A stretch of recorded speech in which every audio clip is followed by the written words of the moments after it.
పటాన్చెరు నియోజకవర్గంలోని రామచంద్రాపురం పట్టణంలో గత కొన్ని నెలలుగా కొనసాగుతున్న తీవ్ర విద్యుత్ కోతలు ప్రజలను తీవ్ర ఇబ్బందులు గురిచేస్తున్నాయి. పగలు రాత్రి తేడా లేకుండా విద్యుత్ సరఫరాలో అంతరాయం కలుగుతుండటంపై ప్రజలు తీవ్ర ఆగ్రహం వ్యక్తం చేస్తున్నారు. చిన్నపాటి గాలి వీచినా తేలికపాటి వర్షం పడినా విద్యుత్ సరఫరా నిలిచిపోతుండటంపై స్థానికులు అసంతృప్తిని వ్యక్తం చేస్తున్నారు. మెట్రోపాలిటన్ ప్రాంతంగా అభివృద్ధి చెందుతున్న రామచంద్రాపురం పట్టణంలో ఇలాంటి సమస్యలు తలెత్తడం ఆశ్చర్యకరమని వారు అంటున్నారు.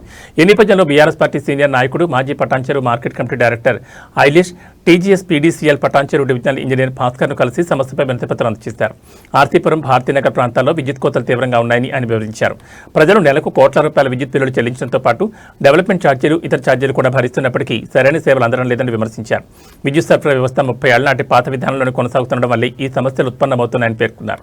ఆధునికీకరణ లోపం కారణంగా తరచూ విద్యుత్ అంతరాలు ఎదురవుతున్నాయని అన్నారు. ఇప్పటికైనా విద్యుత్ శాఖ అధికారులు స్పందించి రామచంద్రాపురం పట్టణంలో విద్యుత్ వ్యవస్థను ఆధునీకరించి నిరంతరం సరఫరా అందించాలని డిమాండ్ చేశారు.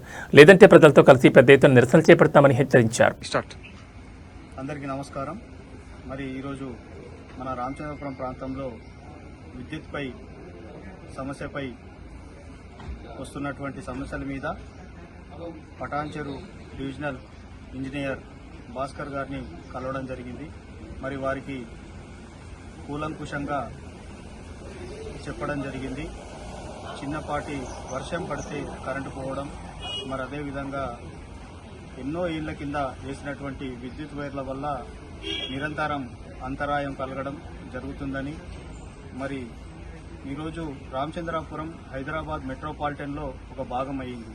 మరి అలాంటి దాంట్లో మరి విద్యుత్ వ్యవస్థను మరింత మెరుగుపరుచుకోవాలని, మరి మీరు అప్గ్రేడ్ చేయాలని, ఎందుకంటే అక్కడి నుంచి దాదాపు కోట్ల రూపాయల నెలలకు బిల్లుల రూపంలో ప్రజలు చెల్లిస్తున్నారు. అదేవిధంగా కమర్షియల్గా వాడేటటువంటి వ్యాపారస్తులు కూడా ఎన్నో రూపాయలు చెల్లిస్తున్నారు. మరి మీరు కూడా డెవలప్మెంట్ ఛార్జీలు ప్లస్ ఏదైతే ఫిక్స్డ్ ఛార్జెస్ అని, కస్టమ్ ఛార్జెస్ అని రకరకాల ఛార్జెస్ చేస్తున్నారు. కానీ ప్రజలకు ఆ రకంగా ఉన్నటువంటి వినియోగదారులకు ముఖ్యంగా అట్లాంటి వసతులు అందతలేవు. ముఖ్యంగా ఈ మధ్య కాలంలో గత కొన్ని నెలలుగా చాలా తీవ్రమైన ఇబ్బందులు ఎదురవుతున్నారు.